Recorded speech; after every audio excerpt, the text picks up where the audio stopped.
There was a time when I planned vacations completely backwards. I'd decide I wanted to go somewhere, get excited, book the trip, and then figure out how to pay for it later.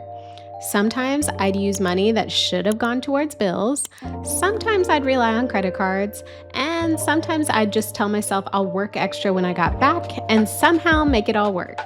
And while the trip itself was usually amazing,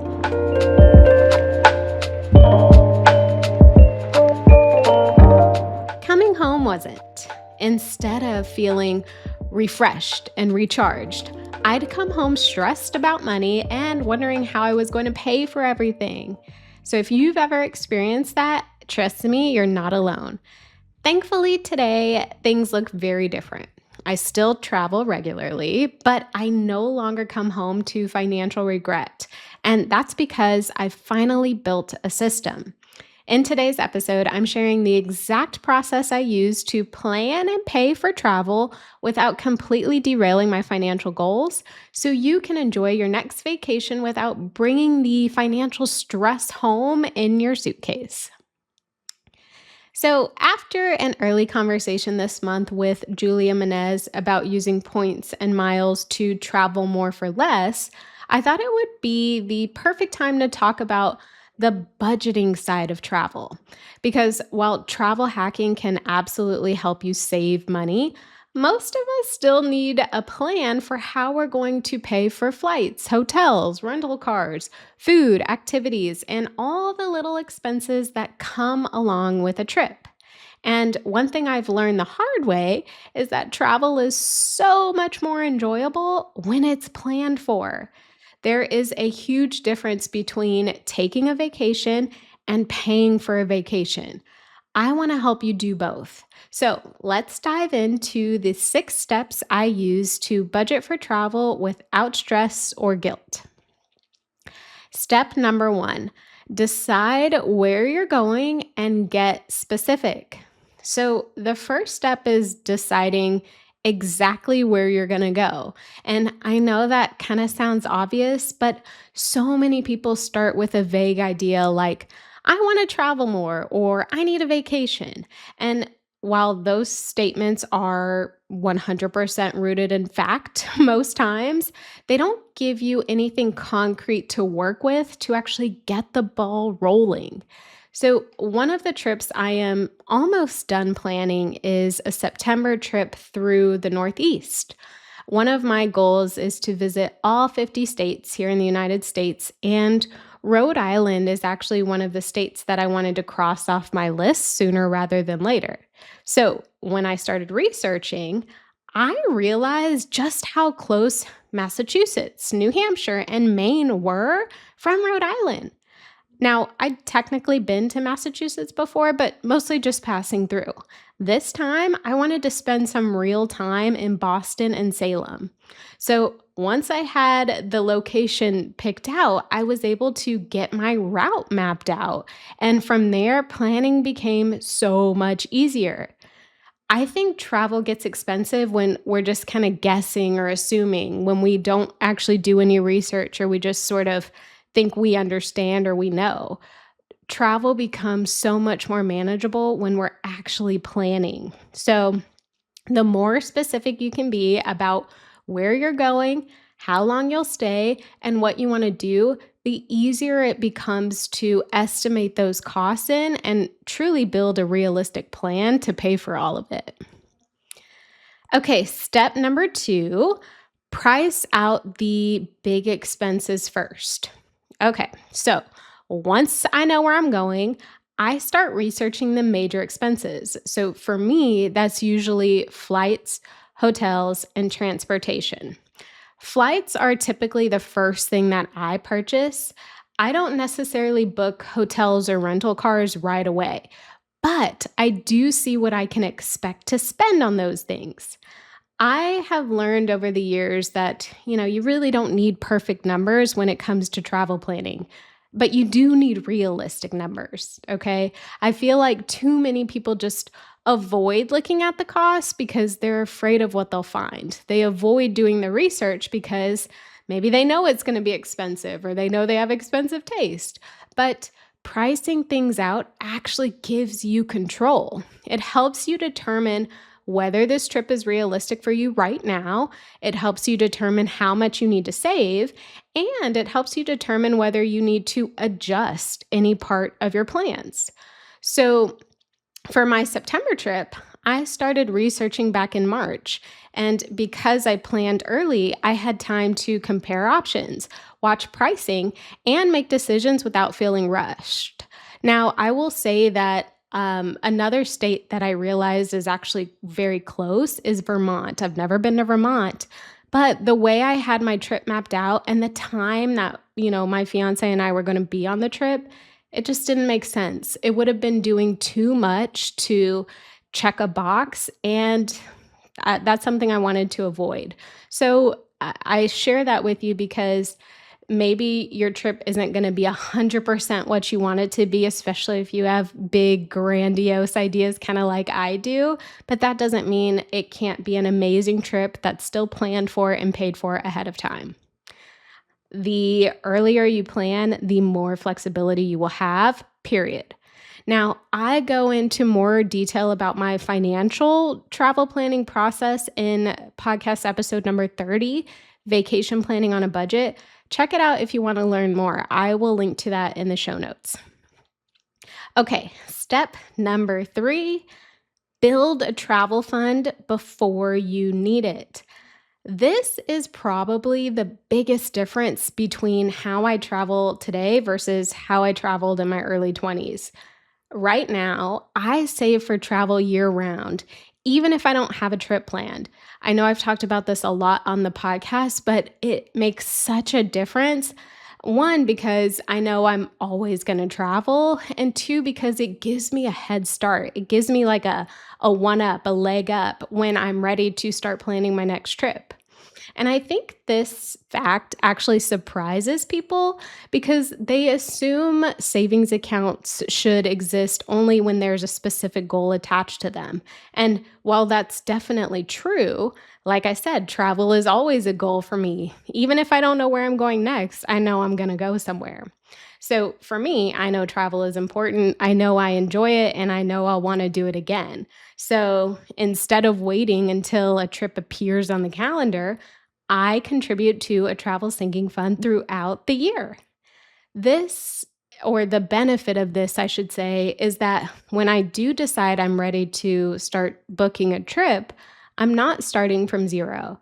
And this has actually helped me tremendously with my upcoming trip because I already had money saved. I was able to purchase the flights immediately when I found pricing that I was actually comfortable with. So, just think about how different that feels. Instead of scrambling to save thousands of dollars in a few months, you're building on a foundation that you've already created for yourself. And this is one of those systems that seems small at first or seems like it, might not be hugely impactful, but it makes a huge difference over time. 10 out of 10 recommend. Okay, step number 4, break the cost into smaller pieces. One of the biggest mistakes people make with travel is looking only at the total cost. Okay, so let's say a trip costs roughly $2,800 to book and pay for. $2,800 feels intimidating. But if you have 8 months to save, suddenly you're looking at about $350 a month. That feels much more manageable. And this is exactly what I do when planning travel for myself. Once I know the estimated costs, I divide it by the number of months I have before the trip. Then I know exactly what needs to be saved each month in preparation for it. So for my September trip, like I mentioned, I already had enough in my travel fund to purchase the flights. My hotels and rental car won't be paid for until the trip itself, which gives me an additional months to continue saving. And I know exactly what I need. So, this same strategy actually works for almost every financial goal, whether it's debt payoff, emergency savings, holiday spending, or obviously travel. Big goals become so much less overwhelming, less intimidating when you stop focusing on that final number and start focusing on the actual next step. Okay, step number 5, use rewards strategically. So let's talk about points and miles. As I mentioned earlier, I had Julia Menez on the podcast to discuss travel hacking, and I've also covered travel rewards on the show before. Definitely check out podcast episode number 12, An Introduction to Travel Hacking, for some more guidance. But, anyways, me personally, I'm still getting my feet wet with travel hacking, but I have definitely benefited from it from the minimal times I've actually leveraged it. Um, One of my favorite ways is through my Marriott Bonvoy American Express card. I've earned free hotel stays, room upgrades, and just other perks simply because I was already spending money on things I needed. I think the important distinction here is that I do not spend money to earn rewards, right? So I'm not spending more money so I can get more rewards, right? The rewards are simply a bonus. The budget comes first. So I'm only spending what I'm already planning on spending. I just want to make that clear. Um, because I think that's where a lot of people can get into trouble, right? They start chasing points without really paying attention to the actual spending. Travel rewards can be amazing. They can absolutely enhance your travel experience, but they should never replace a financial plan. I want the trip to work, even if I don't have points available. That way, any points, any upgrades, any freebies simply make the experience better. Okay, finally, step number 6, give yourself permission to enjoy the trip. I think this might be the most important step of all, especially for women. Once you have planned and saved and prepared, please, please, please give yourself permission to truly enjoy the experience. I have spent years doing the opposite, unfortunately. I would take the trip and I'd worry about the money, or I'd come home from a trip and immediately start stressing about how I was going to pay for everything. And honestly, it completely takes away from the experience. Thankfully, I'm a very present person. So, in the moment while I was on those trips, I was really like doing my best to enjoy it. But you always have that inkling in the back of your mind, like, oh God, what's this going to cost? Takes away from the experience. One of the reasons I encourage people to save for travel in advance is because it removes so much of that guilt and anxiety. When you planned for the trip, budgeted for the trip, and saved for the trip, you can actually enjoy it. Travel is supposed to create memories, not anxiety. And one final note, using debt to cover travel often robs you of the joy that the trip brought you because the vacation ends, but the payments keep going. Trust me, I have been there. Travel feels very different when you know you've already accounted for it, planned for it, and prepared for it. So, before we wrap, I want to address something that I hear all the time. People assume that if they are pursuing financial goals, they shouldn't travel. I personally do not believe this is true. In fact, this year's travel plans are a perfect example.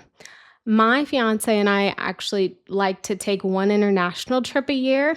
This year, we decided not to. Not because we couldn't travel, but because we're getting married soon and planning a honeymoon and just focusing on other priorities. So instead, we chose a domestic trip that aligns better with our current season of life. And honestly, I'm just as excited. I get 3 states closer to my goal of seeing all 50.